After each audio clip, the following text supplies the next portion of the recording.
All right, the president is certainly feeling the heat of late over those canceled White House tours. So is he actually now passing the buck?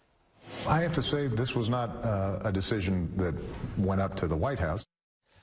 Well, instead the president is saying it was the Secret Service that decided that.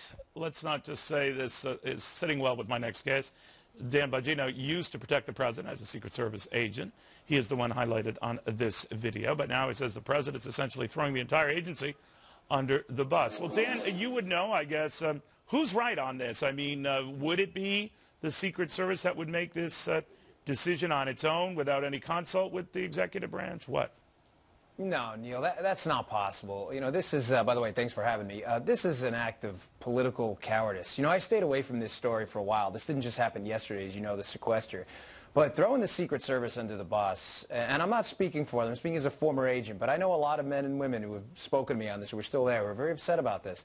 You know, this was, like I said, an act of political cowardice. These are men and women who would lay down their lives proudly at a moment's notice for the President of the United States, and he conveniently finds a political target in them, uses them, knowing that they're, you know, they're going to take it on the chin. They always do, because that's the kind of folks they are. But this disgusted me. It really did. So, Dan, let's say when it comes to overseeing White House tours, is that something that the Secret Service would be overseeing at all?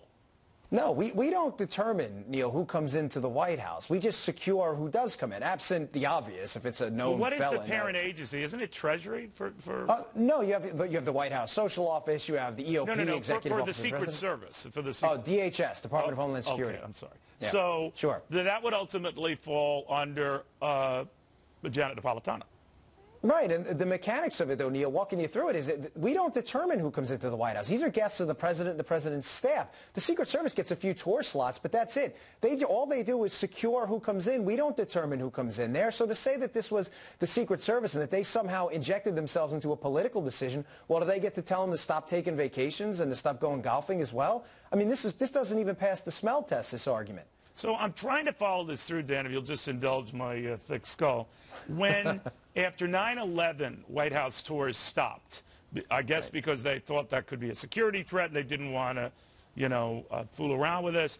Who made that call? Was that a call on the part of the Secret Service at the time?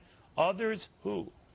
Sure. Well, if it's a security situation like that, that's done. But here's the irony, Neil. Even that wasn't done by the Secret Service alone. It was done in conjunction with the EOP, Executive Office of the President. They don't make these decisions unilaterally. You know, it's nonsense. This is like the Thurston Howell class of political aristocrats where, you know, shut down the White House to the public, the house you own, blame it on the Secret Service, get caught, and then lie about it.